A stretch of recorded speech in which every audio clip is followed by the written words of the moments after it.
Do you remember how long summer felt when you were a kid? 3 months, it felt like a lifetime.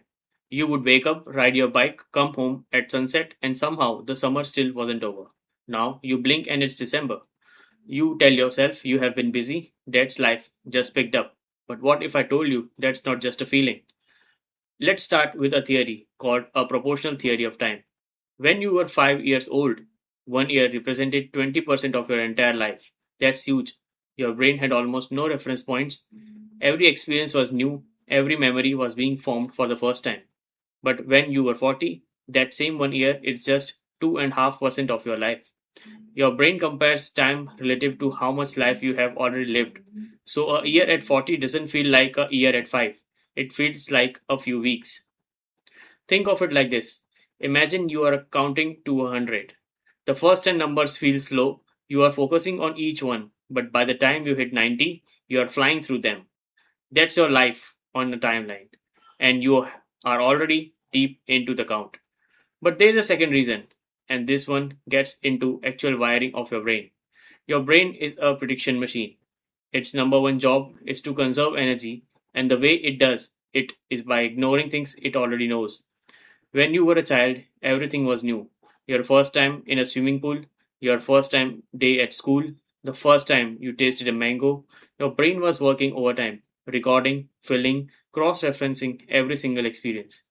All of that data takes time to process, and that processing is what makes time feel long. But as an adult, most of your days follow a pattern: wake up, coffee, commute, work, dinner, sleep. Your brain barely needs to pay attention, it's running on autopilot. Think about your last commute to work. Can you remember it? Probably not in detail because your brain decided it wasn't enough to store. It compressed the whole thing into almost nothing. Scientists call this the neural encoding of memories. When fewer memories are formed, that period of time feels shorter in retrospect. In other words, a boring week doesn't just feel short. To your brain, it almost didn't happen. Here's where it gets even more interesting. Your brain doesn't use a clock to track time, it calls dopamine. Dopamine is the chemical that fires when something is exciting, rewarding, or new. And research has shown that when dopamine is high, your brain internal clock actually ticks faster.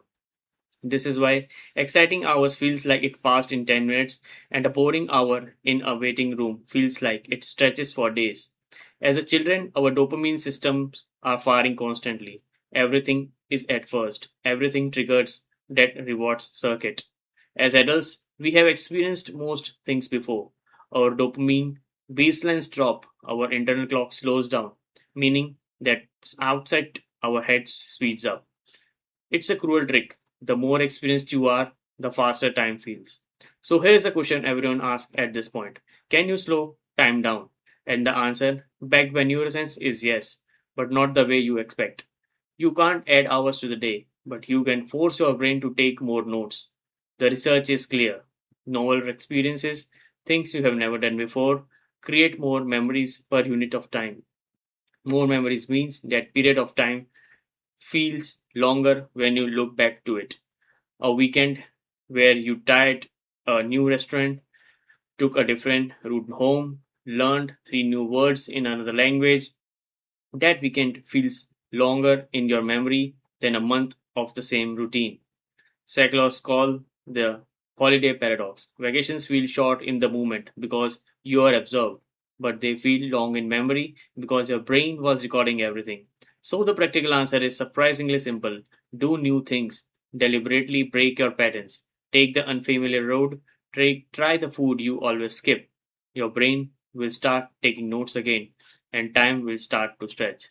Time isn't actually speeding up, of course. Every day still has 24 hours, but the way your brain experiences those hours, that change across your entire life.